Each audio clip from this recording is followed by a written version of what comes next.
Hello. All right, everyone, we're about to start the next session, so come in and grab a seat where you can. We'll get the show on the road.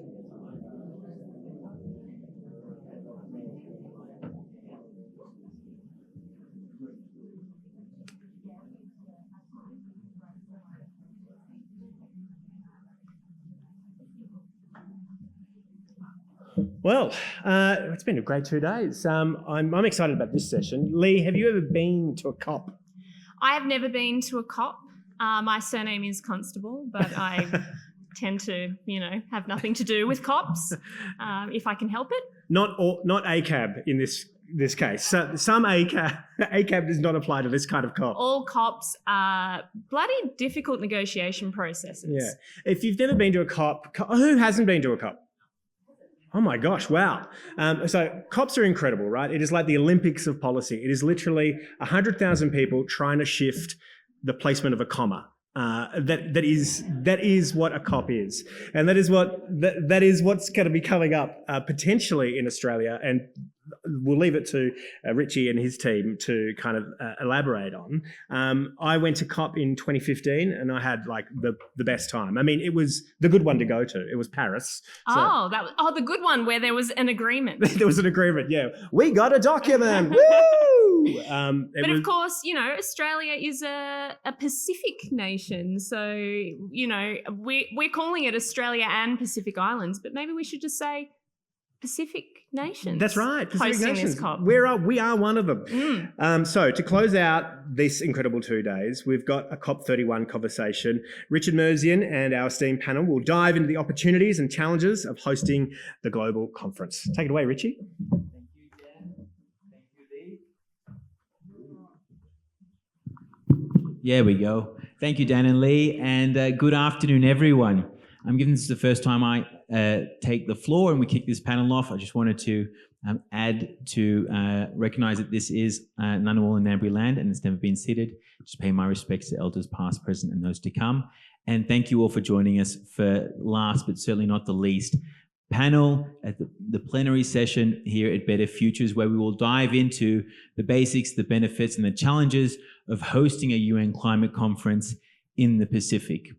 Something that has never been done. The UNFCCC, the UN Framework Convention on Climate Change, was decided in 1992, and there's been a major meeting pretty much every year since then, and there has never been one in this corner of the world. Though in the 30-year history of UN climate negotiations, we have yet to see it come to our shores. Hopefully that might change, and that's what we're going to dive into today. Today is also based off a report put forward by the Smart Energy Council and the Climate Council around COP31. The winning bid, it's called. Hopefully there's copies that have been distributed. If you don't have a copy and you want one, then we can get you one after this as well. But fortunately, we have a wonderful panel that will help unpack what is in that report, which really explores why a COP is an important part of not just global negotiations, but also part of how our region will move forward on this issue as well. So with us to do that, I am fortunate enough to have Professor Tim Flannery, the Chief Counselor from the Climate Council, and a man who does not need an introduction, given his long history working on these issues. The former Premier of Queensland, Annastacia, who is now joining us in her role as the International Ambassador for the Smart Energy Council. Tish King, who along with Dr. George Carter was in a previous session on COP, so probably is familiar to many of you, but is also a COP veteran and has been involved both on activism, on philanthropy, and is a proud Torres Strait Islander as well. And Salah, Dr. George Carter as well, who has come from very far away from ANU to be here today. And both George and Tish and Tim contributed to the report as authors, and Annastacia has written the foreword for it. So I do recommend you have a look at the report going forward, but let's start by unpacking it here for you today. My name is Richie Merzian. I'm with the Smart Energy Council as the International Director. And I've been to a few COPs myself and am excited, as always, to talk about this topic. and therefore I need to hold back on actually diving in further and let our panel do the talking. Tim, maybe you can kick us off by explaining really what is the UNFCCC process? Why is it important? Yeah, sure. Look, good. The process is it's often seen as a political one. The COPs are where the nations of the world come together to make really substantial decisions and pledges that relate to our addressing climate change. And as I said, they're often seen as political, Richie, but they're much more than that, the best COPs. Glasgow is a great example where, not only were the political entities of the world well represented, but business was well represented and society as a whole was really well represented. And the best COPs occur where you get some sort of integration and feedback between all those levels of society. So the COPs are transparent. We can see what's going on because civil society is represented. They're responsive to the kind of civil concerns and other concerns. I remember at Glasgow, the negotiators walked out of the negotiating room on the last day because of COVID restrictions meant that civil society couldn't enter those rooms. So they came outside and met with the people and heard what they were saying. And that was a very, very powerful thing. So I see the COPs as they're a distillation of our desires, of our commitments, of our capacity to address climate change. And at their best, they're truly wonderful events. So let's hope that we do get a chance to host COP31 in conjunction with our Pacific neighbours and do it in a truly collaborative spirit, not just Australia calling the shots, but in a way that lets us all contribute, because every nation's got something very important to contribute to these things, and with a full and deep engagement with civil society. Thank you, Tim. So in addition to the almost 200 nations of the world coming together to agree on the next stage of climate action, alongside that, and really the part that's grown year on year on year, is what's called the action agenda. So it's sort of everything else that happens. It's NGOs coming together, it's industry meeting, it's unions having meetings, it's First Nations. It's basically all the colour and movement that you often see reported back, often called basically the world's largest trade show on climate. Annastacia, why is this also important economically? Not obviously diplomatically, this is a huge event, but what about the economic opportunities, I guess? Yeah, there's a lot of economic opportunities, and I probably draw on the fact that when the Commonwealth Games was held in the Gold Coast, we actually had a lot of trade components as part of that a lot of people didn't get to see, but were actually there and real, and people would come and stay, they'd spend money, but then they'd also go and travel. So you had a tourism component and an economic component to the host city and the host region. But I just want to draw on what Tim was saying as well. I think it's really important that we involve everybody in this process, because we've got to show more what we are doing and accelerate our action on climate change. I think a lot's happening in Queensland, which I'm very proud of when I was Premier, but also I got to see firsthand the impacts of climate change on our Torres Strait Islands. And it's a great opportunity to host in Australia, so our own islands and the Pacific can showcase that this is real, this is happening to the rest of the world, and we need to accelerate global change. So highlight what we're doing in Australia, but accelerate that change even more. Tish, the opportunity to host a COP is an opportunity, I guess, to do things better. And often when we've tried to progress climate action, there's been issues politically, there's been issues when it comes to the jobs and the transition, but there's also been issues in terms of how we actually take care of our land, which gets to the core of the issue here. What does it mean to actually host this COP in a way that actually puts First Nations front and centre? I think it's a really great question, because I think hearing a lot of the conversations we've had, there's a really big piece missing here. building on what sort of Tim shared about what UNFCCC is and where we are at as a nation, but where we are on a global context of within this critical decade. Right now, there are communities right across this nation that are facing existential threats, from frontline communities dealing with extractive industries that want to desecrate, cultural significant sites. We're talking about nature, biodiversity, and conservation, but we were also talking about our non-kin species, which are our totems. When we talk about that deep interconnection of land, sky, and our ocean, this is encompassing all of that.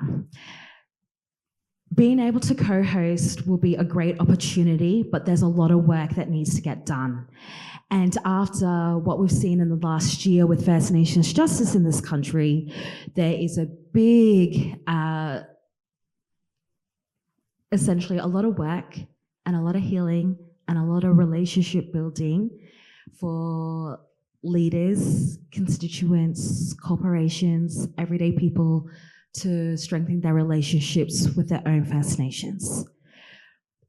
I think about when we think about, what this would look like for First Nations people and Pacific Island communities, is that Aboriginal and Torres Strait Islander people with the Pacific Island grassroots communities have been working together for already a long time. We've been building and strengthening our relationships, walking shoulder to shoulder, united in the message to protect country, protect our island home so that we don't get displaced. And so as a proud Kukulog woman from the Central Group of Torres Strait Islands, our communities have already been asked to relocate, and we're in a developed nation. And so I think we need to think about, as a developed nation in the global south, that responsibility, not only to our own First people here, but to all Indigenous people that are on the front lines, whether it's from health, education, from poverty, that intersection will be that we are facing the greatest threat to humanity of climate change. And so strengthening our relationships here is the best start so that we can learn the lessons and so that we can cultivate and nurture those relationships with our Pacific Island brothers and sisters. No, there's worth a round of applause. Thank you, Jenny.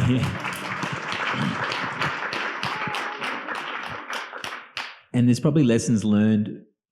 If Australia hosts with the Pacifics in 2026, the year before will be in Brazil, and they're having it in Belém in the Amazon, and they're basically committed to making sure that there's a huge First Nations representation and the opportunity to work with the Brazilians to actually make sure that actually carries forward would be quite powerful.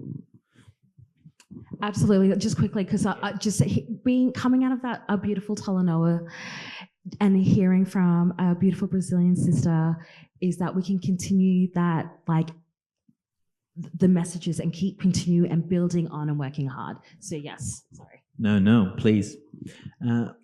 George, the bid to host is a bid that the Australian government is putting forward because it's in 2026.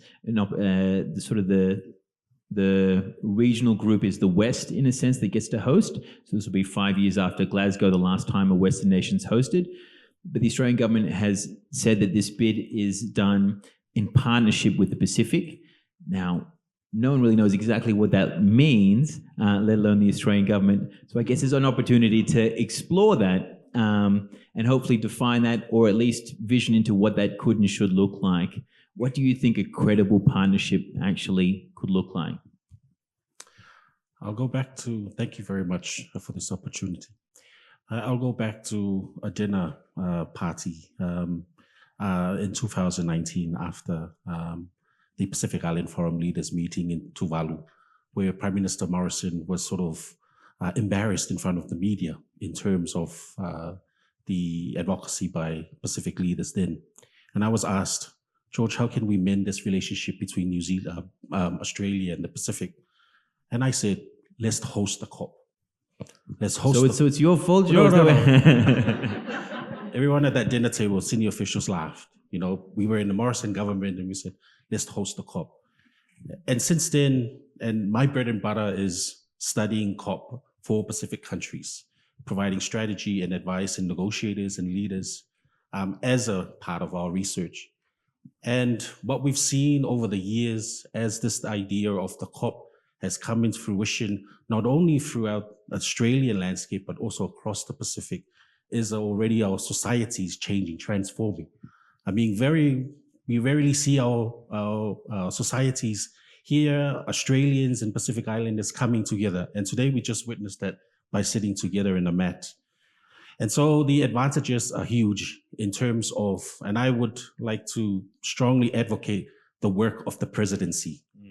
Because there is the work of negotiators and the work of private sector civil society in these meetings, but there's a particular role that the president in chairing. We saw that in the French presidency in COP31. We see that in also how last year in Dubai, how their form of type of diplomacy and advocacy changed to create this climate consensus, which is very hard to do with 198 parties.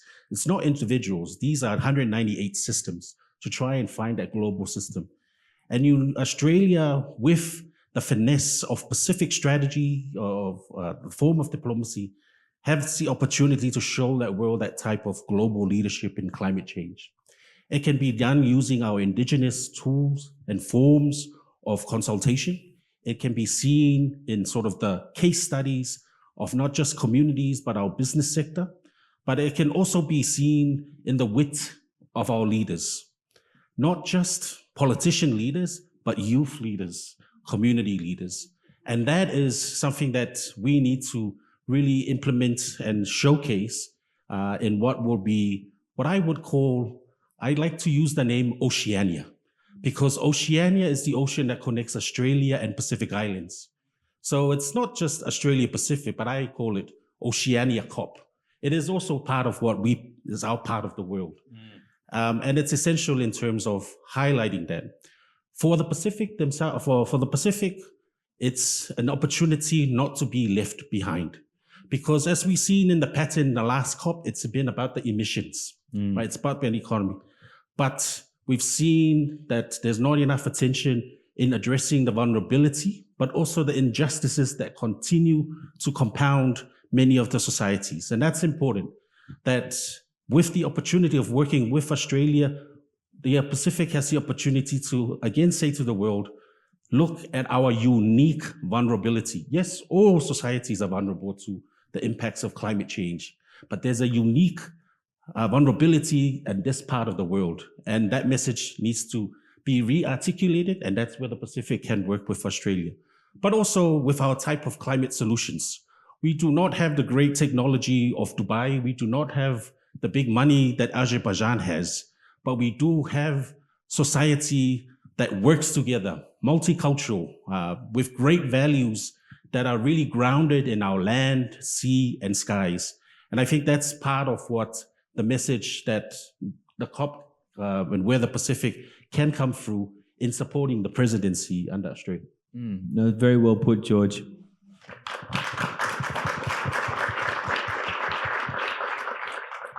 I mean, it's those tools that are really quite incredible in what you can make happen. I mean, many people are aware, but not necessarily everyone, that the reason why we have the guardrail of 1.5 degrees and no more in terms of the global warming limit is because of Pacific diplomacy.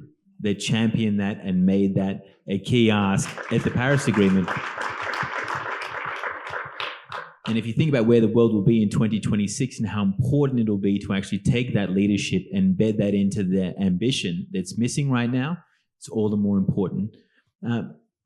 Tim, hosting a COP and the presidency that you have as the host basically means that the whole world will come and judge you on whether you are a moral climate leader, not just one that ticks the boxes, but whether you really do embody the ambition that's inherent in the Paris Agreement, the UNFCCC. What should we expect of leadership if we are to host? Sure. Look, the position of COP president is an immensely powerful one. It can shape COP outcomes. And we saw that in Paris, where Laurent Fabius, who's one of the most consummate leaders I've seen anywhere, took, a 49-page unworkable draft, reduced it to 26 pages, incorporated the Pacific 1.5 degrees, and got it passed after 8 hours of everyone standing up abusing him. But he just was able to do it. So it is a very powerful position. With Australia and the Pacific co-hosting, there's a real opportunity for us to work together at a very genuine and deep level. And I'd just like to reflect on what George and Tish has said about the nature of Pacific leadership. I've just been to Tonga, to the Pacific Leaders Forum, and was so impressed at the depth and quality of Pacific Island political leadership when it comes to climate. So the capacity is there for Australia to have a genuinely co-hosted COP, not just Australia ruling the roost in the Pacific playing some second fiddle, but to make it a very genuine co-hosted event. But for that to occur, as you say, we need to be very clear about our leadership. So as in Paris, the science needs to guide us, right? The 1.5 degrees, the 2 degrees, that they're science-based targets. We also know that we cannot continue to exploit new fossil fuel resources and stay within those guidelines, the Paris Agreement guidelines. So this will be a very important issue for Pacific leaders as they negotiate with Australia in that genuine spirit that we have to abide by the science, and it'll be a big decision for Australia, but it's one that we will need to make if we're to be credible on the world stage, I'm afraid. I think I'm being blunt about it, but I think that's the fact, that we need to abide by the science to be credible. I think we can do it. I think that there is every chance we could do this, but we need deep engagement. Could I just briefly look at our engagement, the PALM project, the Pacific Workers Project. When we were in Tonga, I met with a business leader who said, I've just lost my 2 senior accountants from my business, who are now working at an abattoir as labourers in Albury-Wodonga. And so why? He said, they get twice the salary and they get a residency track, and we cannot parasitise the Pacific in that way. And if Australia had thought, this was a Morrison government decision, by the way, but if they thought just for 20 minutes to say, let's just speak to the Tongans or the others about what the shape of this should be, we could have had a brilliant program that was focusing on younger people who could have come in and got education and got experience and gone back as leaders, rather than taking the most senior and experienced people in these nations to work at labouring jobs. So we can't afford to make mistakes like that in future. When it comes to this really important COP31, the engagement has to be very deep, beyond just government thinking. We have to go right deep into society to make sure that the decisions we make are the right ones and are respected and universally supported at the COP. No. I secretly want to add to that, because that engagement, I feel while we need inside track, a lot of this engagement comes from grassroots communities, from civil society that are out on the streets, with community on the outside track, that are bringing together everyone, and they're the ones that are leading in this. And I think when I think about that, I think, one of those solutions are having not having visas for them to come in, that they make the choices that are best for them, and to help support that. If that's the choice that they make, they know that they did it from themselves, instead of that societal pressure or the pressures of existential crisis threats. Sorry, I was just shout out to civil society. No. Right on. And this is the right forum to do that. So yeah, props. Part of actually bringing civil society so that they can make the biggest impact in 2 years, and industry and every other element of our society, means locking the bid in this year. So that there's at least 2 years to get all the ducks lined up so that we can make the most of this opportunity.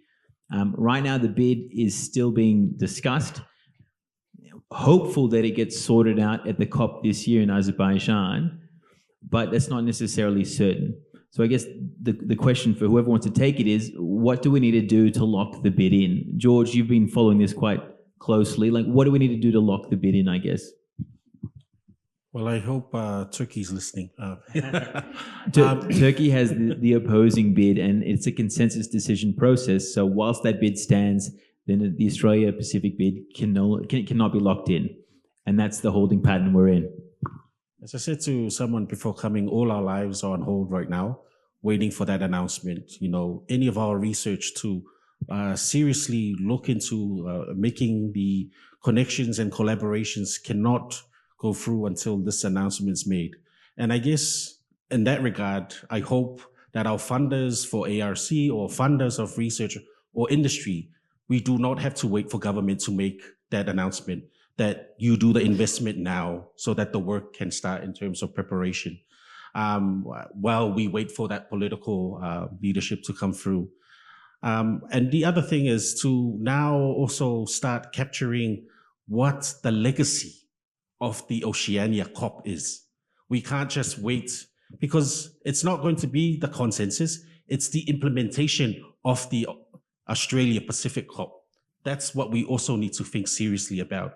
It's not going to end in December or November 2026. Is the legacy of what it needs to happen. And that's something that we also need to seriously start thinking about. One area that I'm very excited about and starting to see, the thing that we always say about the COP regime is that it's too, international. Why can't we look at it regional hubs? We have this opportunity in terms of the legacy. Australia has now created a regional hub in terms of working with the Pacific. So in a way, we are enacting some of that.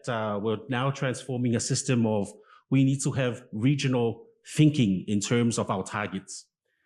But more importantly, especially for the Pacific, the problems of the Pacific, the rubbish, and the very other challenges that it has are coming from outside regions, from the Asia and Latin America. The pollution in the Pacific is coming towards that. And so it's also pertinent on us to also look at inter-regional solutions. So, we have to think much bigger. I'm sorry, I'm an international relations scholar. So while our actions are local, our thinking also have to be transformational in that thinking about how we can incorporate that as the legacy of the COP. And I see that in terms of big thinking is that we have to also look at regional and also inter-regional solutions. And regional, Annastacia, I was going to say, regional puts us quite neatly in the Asia Pacific and what this also means in terms of our engagement with Asia as well. Absolutely. I'm just sitting here thinking, how lucky am I and how lucky are all we to be sitting here with this report, this groundbreaking report saying we are bidding for COP. Like, I never thought 6 years ago that I would see this in my lifetime. I honestly didn't. And I think Australia's come a long way with new federal leadership. And I think the way that we can secure this bid is if we all work on this together. We can't be divided. We all have to say, this is going to make a tangible difference, not just to our Pacific neighbours, but also to Australia as a whole, who I think through previous leadership, we have not been able to make the changes that we needed to do as a country, and were at times on the international field looked down on and even laughed at. So I think during that time of inertia, the Pacific Islands actually took a leadership role. And now it's Australia's turn to actually join with the Pacific neighbours and, as George said, create an Oceania coalition, so to speak, and really show what Australia can do. My concern is if groups start fragmenting. So leadership is going to be not just at the federal level, but right across Australia to say we are mature enough to host this, and we are mature enough now to make tangible change that is actually going to have a huge impact on the lives of everybody. And it's going to make a huge difference, especially in the lives of people where their homes are at risk. And I've seen them firsthand. And I think now finally too, Australians realise that climate change is real. The number of bushfires we have, the number of cyclones, all of these events that are happening is showing people clearly that we need to accelerate our change and our actions. So working together, but also to involving our Asian neighbours as well, because that's the region that we live in. That's right. And just and building on that, Annastacia, because if we think about this being sort of the first COP in the Asia Pacific region, really since I think Bali in 2007, but Asia and mainland Asia really being responsible for the majority of the world's emissions now, the majority of the energy consumed, but also, you know, on the flip side, manufactures the majority of the world's climate solutions, be they in solar panels or batteries or EVs or the whole like. You led a delegation for the Smart Energy Council to China, be another one to Japan. Like the region is evolving, and Australia is trying to find its place in that, with this future made in Australia is really a future made with Asia. Like, how can we position our economy to actually not just operate, but prosper in a net zero world? So what does this mean in terms of where Australia can economically shift? Well, we have huge opportunities when you think about we have the critical minerals that the world needs, that other countries are accelerating at a very fast pace. Only just coming back from the China delegation with Smart Energy Council, the number of electric vehicles coming off the line now is like every 30 seconds. So people are making change, we're making change, but it's about those partnerships and manufacturing more and accelerating that transition to that renewable energy future. So I think there's enormous opportunity. This is, you know, a great landmark step today in the release of this report, and I want to commend everyone who's been involved in this, and commend everyone for coming along to this Future Forums conference. But the next steps are going to be extremely critical, because you don't want anything to derail this opportunity.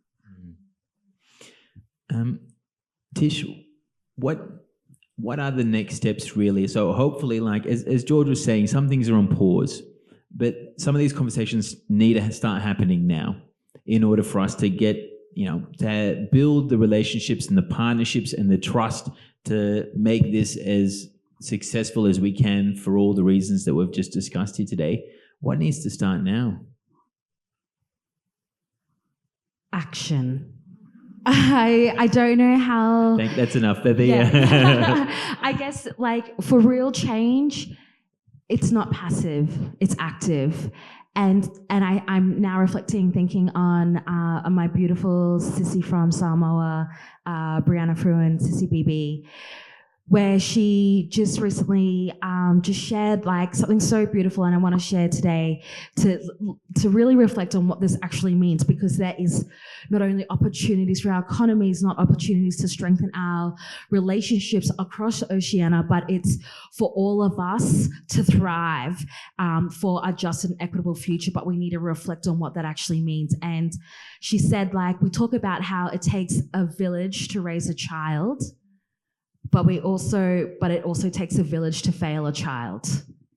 And so we need to think about our, you know, the lessons that we can learn from yesterday, like the knowledge, the traditional knowledge, ecological knowledge that is so ingrained into the heart of such a rich culture, how we can make better decisions today for a better tomorrow. And so what that is like, let's keep cultivating and nurturing these conversations, look at what we can do and those opportunities. Sometimes I think about, like, people randomly start talking about the 2000 Sydney Olympics and talk about how great that event was. And I think about when you just shared about Glasgow, is that's quite similar, was that it wasn't just a city that that created space for those conversations and to bring together different audiences and community groups. Whole United Kingdom lit up, and I got to stand shoulder to shoulder with Pacific warriors in the lead up to that, to share song and share story. And so I think that's what it means is that we can continue to learn our history here and how we embed and ingrain that into all of the work that we're doing, so that we can, you know, be proud of our region, of our Oceania.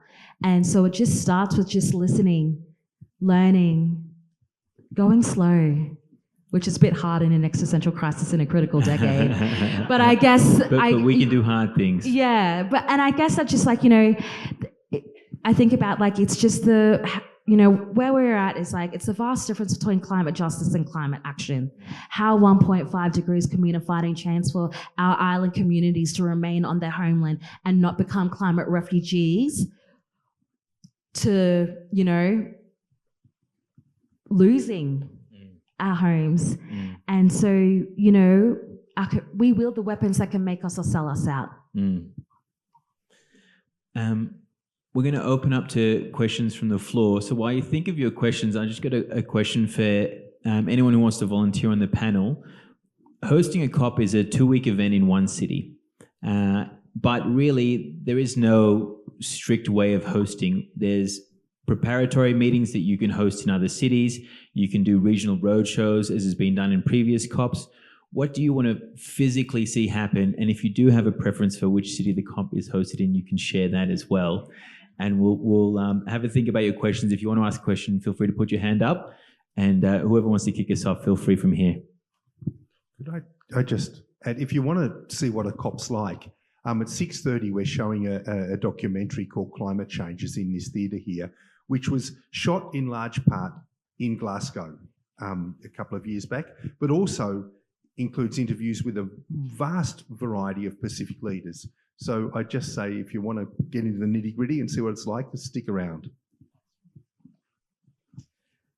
Hi, how are you? My name is Khalid. I'm right here. Professor Tim, up the front. Second row. Right here. I know the lights are a little blinding. Khalid from the Small Giants Academy. Feeling pumped about the prospect of COP31 Oceania. And energized, and all of your energy is really infectious, and so thank you. And I also appreciate the complexity of it all. Every time COP is mentioned, except for today, there's always been a bit of resistance. I find myself sort of navigating through. Professor Tim, you mentioned transparency and responsiveness. And I'm just curious, and again, I appreciate the complexity, and this isn't an easy solve or an easy answer, but how does one measure that responsiveness? And I'm thinking, as I say that, I'm thinking the Loss and Damage Fund and climate vulnerable nations, and have we been responsive or quick enough with that sort of money being rolled out when we keep having these? I keep hearing about the Loss and Damage Fund, and we're moving, and it feels like it's not fast enough. So I guess it's more of curiosity. Yay for Oceania COP31, and I hope I get to see that and be a part of it, but also curious as to how does one measure responsiveness? Could I just, maybe I should respond because it was, you mentioned me, Kelly. There's two issues you raised. One is transparency and the other is responsiveness. So transparency at a good COP, you can, selected people can go in to witness the negotiations, and that is important. That is transparency to the general public. In terms of responsiveness, that's something that's a bit harder to measure because the COP can make decisions, but it then is up to each individual nation to make their contribution or to do what they said they were going to do. So you've kind of gone back down to the national level then for action, and sometimes it can be slower than we would want. So I acknowledge all of that. I do think, though, that the Loss and Damage Fund and particularly, in order to spend that money effectively, we need deep engagement with communities, not just at the government level, but right down through industry and the communities. And it's only the very best COPs that achieve that. And we're still, I think, in the process of building the sort of COP that will optimise the delivery of those funds. I'm really hopeful that COP31, if we win the bid, could be a key moment in terms of unlocking that, because the nature of the joint presidency of the COP will give that issue very high profile. And I do think we'd be in a great position to do exactly what you kind of intimate, Khaled, which is to make sure that those pledges are delivered upon effectively. And can I add onto that? Just to, then as an example, is that in 2022, 8 Torres Strait claimants took their voices, in 2019 took their voices to the United Nations Human Rights Committee, to the International Court of Justice, and in 2022 they were found, the International Court of Justice found that the Australian government was violating the rights of the Torres Strait Islander people by not reducing their emissions by 1.5. And so last year at COP28 we saw in the first 24 hours that the Loss and Damage Fund was operationalised. The challenge is that there was it's, while amazing, it's a drop in the ocean of what's required. We need, Mia Motley always says it, really proudly about how these can't be, they need to be grants and given, not where we have to pay back where it's debt. But the challenge is that the only people that can access that fund are from small island developing nations.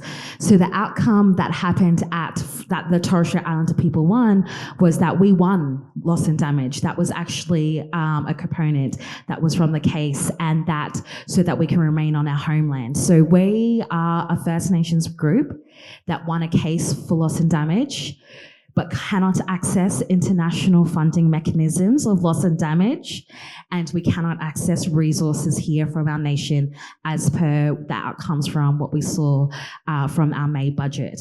So yes, there is this amount of, I think that's where the trouble is of what Tim was saying about how you can make these decisions at top, but it still comes back down to each individual nation.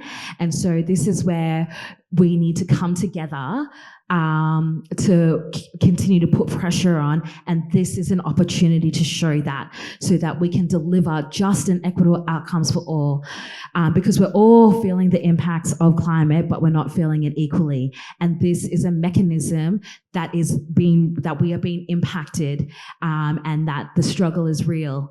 And so this is where we need everyone's superpower, and to support shifting hearts and minds for better outcomes.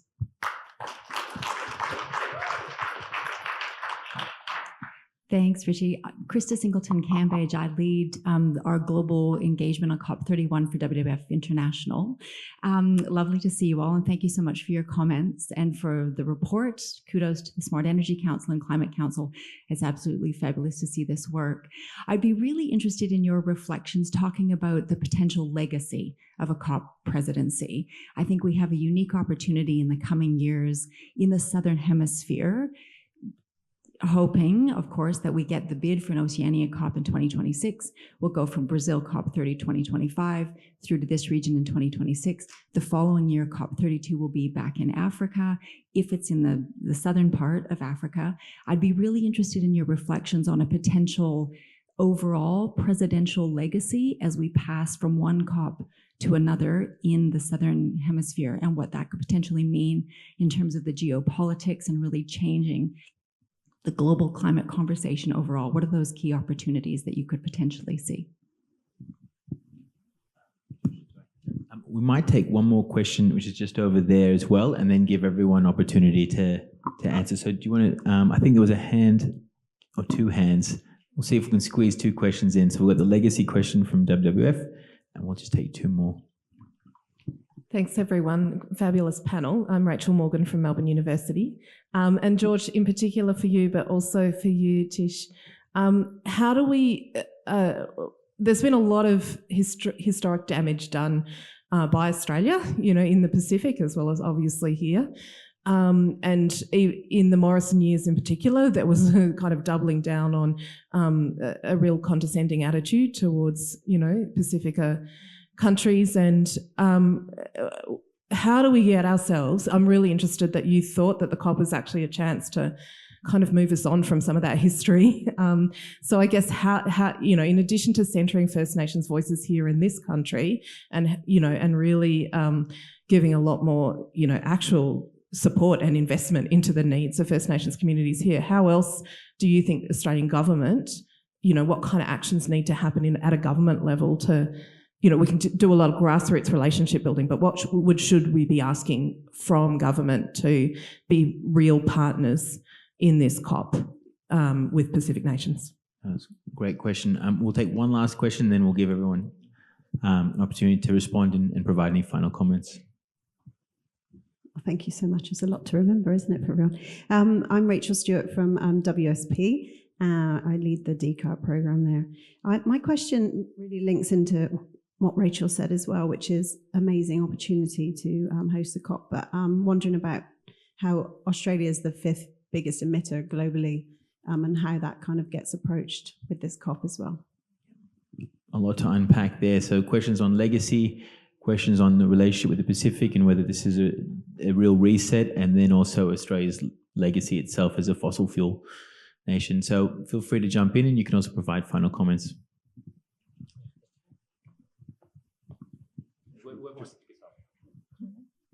Maybe we start at one end and work through. I don't know what people think, but look, focus, legacy, Oceania. It's the oceans. It has to be a big part of it.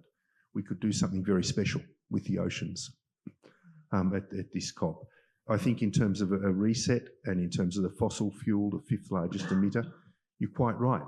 These are obstacles to a genuine meeting of the minds and coming together.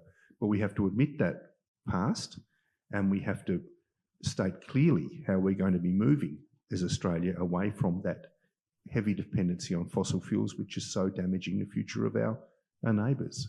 So they're things that have to be dealt with as we move forward.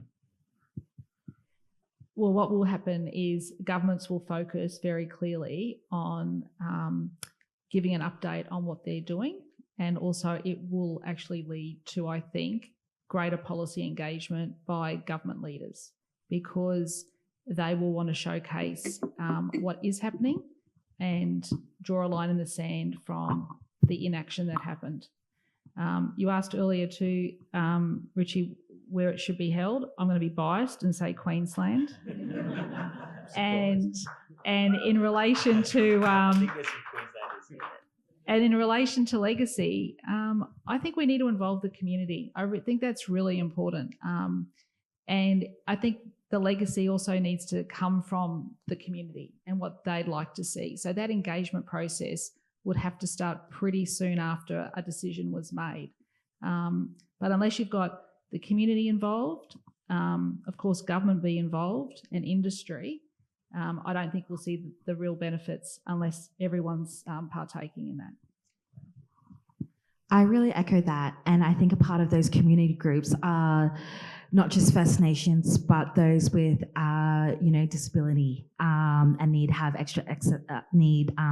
more accessibility needs, young people, youth, women. Like gender equity is when we see women leading in these spaces, we make better decisions. Sorry, guys, no, just jokes, but we need you there. But the legacy, I think, is that I agree what he said, Tim. It's like we need to be transparent. We need to admit our wrongdoings, but we also, but it is like it's like a slate where we can just, move forward. And honestly, that just stops with ending fossil fuels.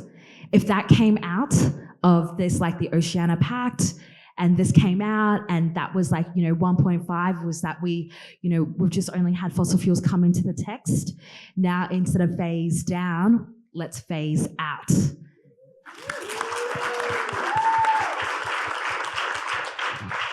I think the final panelists sort of answered almost everything. I mean, all the questions, sorry. What I would like to say is expectation. What Australia will produce is nothing in terms of what we'll produce as part of the agenda of UNFCCC. It's a very hard agenda. I mean, it's an agenda that's very complex and it's very hard to action. So that's something that we have to realize. And many people said nothing much came out of Australia and the Pacific bit. And we need to set that expectation. But what we can change is through the presidency are the big themes, the thematics. And the theme that we've seen over the years is the focus on emissions, and that's fantastic. But I think we also need, and we saw this coming again from the Pacific Island Forum, please let's focus on the impacts, the role of science to inform us. It needs to be funded, it needs to be addressed. So I think that's one legacy that we can also show through as to contribute to the global discussions on climate change. It's not just the emissions, but the impacts. And we find that we're not putting much of that focus in the negotiations. And that's just to add into what our fellow panelists have said. Thank you.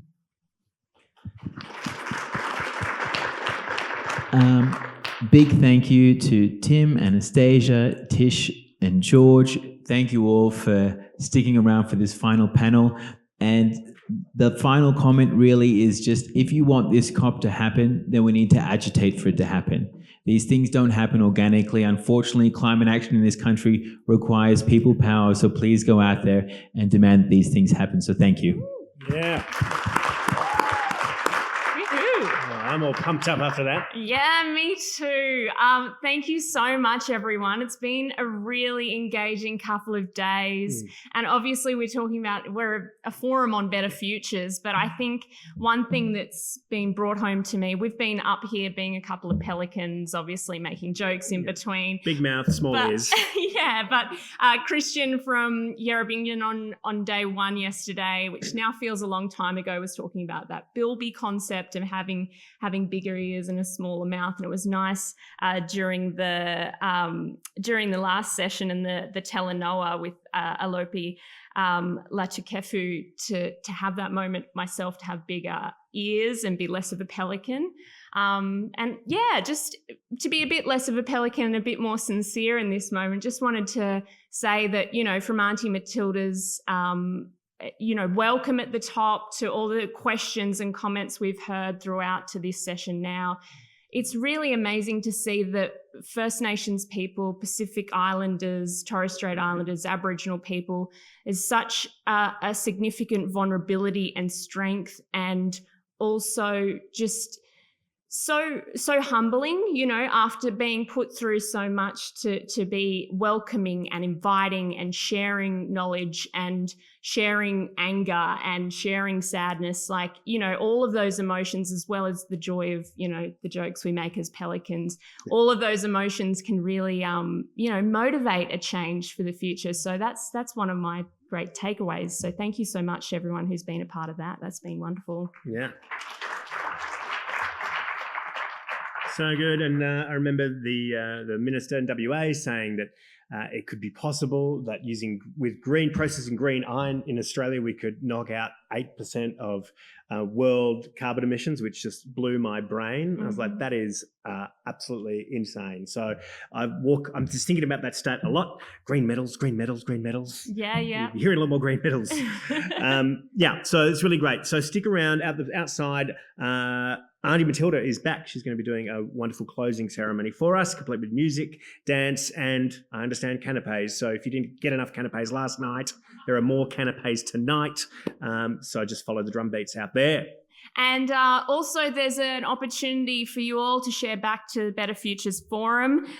They'd love to hear from you. There's a post-event survey, so please fill that out. Let them know what you want more of, less of, what resonated, and what you think. Or maybe even just put forward a host for COP. That's I don't know if they have that influence, but they might. Just put it out there. Yeah, and a big thank you to all the sponsors to help this event happen. Did you know the National Film and Sound Archive gave Better Futures this venue for free? So big thank you to them. Thank you. How special to share this building with you all, and thank you so much for having us. The CSIRO, ACT Government, ANU, and JT Productions as well for helping make this show go so smoothly. Thanks so much. That's about it. Bye. Thanks. Bye.